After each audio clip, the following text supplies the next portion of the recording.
Radio J, en route vers la présidentielle. Quelle indignité. Moi, président de la République, il y aura un code de déontologie pour les ministres. Vive la République! Vive la France! Dans cette campagne, j'ai dit que je voulais regarder la France au fond des yeux, mais je voudrais aussi atteindre son cœur. D'un coup, vous dérapez dans la fureur. Je vous demande de vous arrêter. Parce que c'est notre projet!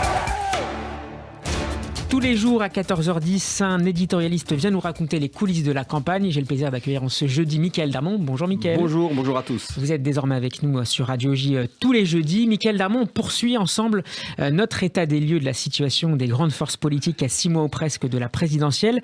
Gros plan aujourd'hui sur la majorité présidentielle. Mais avant cela, peut-être un mot sur la condamnation. On vient d'en parler de Nicolas Sarkozy dans l'affaire Big Malion. L'ancien président de la République a été condamné à 1 an de prison ferme. Son avocat, Maître Herzog, a annoncé dans la foulée que son client ferait appel. Est-ce un coup de tonnerre, Mickaël ? Bah oui, c'est un coup de tonnerre démocratique. Parce que là, on voit bien, pour ceux qui en avaient encore le doute, que la justice en France passe pour les puissants. Et que de toute façon, certains puissent penser qu'il y a toujours une justice à deux vitesses, et bien là on voit que non.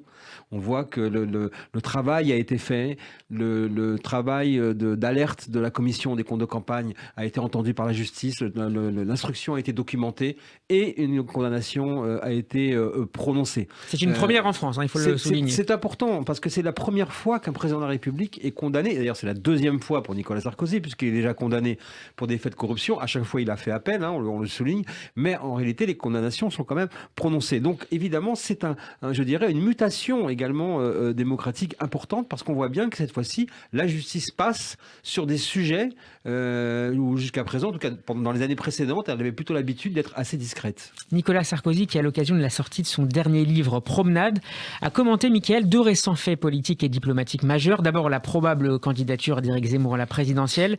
Pour moi, il n'est pas la cause du vide du débat public, il est le symptôme, a tensé l'ancien chef de l'État, et ce, au même moment qu'Emmanuel Macron, on va y revenir tout à l'heure, Mickaël. Quelques jours plus tôt, Nicolas Sarkozy avait salué la gestion par Emmanuel Macron de la rupture du contrat des sous-marins français à l'Australie. Idem concernant la demande de pardon aux harkis formulée par Emmanuel Macron. Quelle relation entretiennent les deux hommes, Mickaël ? Est-ce que Nicolas Sarkozy pourrait finir par soutenir Emmanuel Macron à la présidentielle ? C'est une crainte pour certains et une possibilité pour les observateurs politiques parce qu'on sait très bien que Nicolas Sarkozy, lui, regarde toujours où va son intérêt. On sait aussi qu'il a toujours pensé et il pense toujours qu'à partir du moment où il n'est plus président de la République, eh bien, il n'y a plus aucun président de droite qui soit capable pour lui de pouvoir occuper cette position. Ça rappelle François Mitterrand qui disait « Après moi, il n'y aura que des comptables ». En fait, on a quand même le sentiment que lorsque les personnes ont occupé ce poste et qu'ils le quittent, plus personne n'est capable, après eux, de pouvoir l'utiliser. Donc, il traite en direct avec Emmanuel Macron pour plusieurs raisons, et en particulier pour des raisons politique, parce qu'il considère qu'effectivement, vu l'état de la droite aujourd'hui, malgré les soutiens officiels à sa famille politique, eh bien, peut-être sera-t-il en position de pouvoir proposer un accord politique à Emmanuel Macron, c'est-à-dire tout simplement de restituer cette ancienne articulation entre le RPR des gaullistes et l'UDF des centristes, avec évidemment quelqu'un de droite qui irait à Matignon, et on sait que Nicolas Sarkozy pousse en coulisses François Baroin. Donc, à chaque fois que Nicolas Sarkozy parle de la présidentielle, il dit « je m'exprimerai le moment venu ». Donc ça reste encore un des mystères de cette élection qui ne fait que commencer. Dans quel camp et de quel côté penchera Nicolas Sarkozy ? Alors en attendant cette prise de position attendue de Nicolas Sarkozy, c'est ce week-end que se tiendra à Avignon le campus 2021 de La République En Marche. 4 à 5 000 militants y sont attendus, tout comme le Premier ministre Jean Castex et son prédécesseur à Matignon, Édouard Philippe. Mickaël, est-ce que c'est le véritable coup d'envoi de la campagne présidentielle du parti d'Emmanuel Macron ? En fait, c'est le coup d'envoi de la dissolution du parti d'Emmanuel Macron. Parce que ce que l'on ne sait pas encore, c'est que sur les tracts qui sont diffusés, eh bien, le logo en EM, En Marche, a disparu pour laisser la place à MP, majorité présidentielle.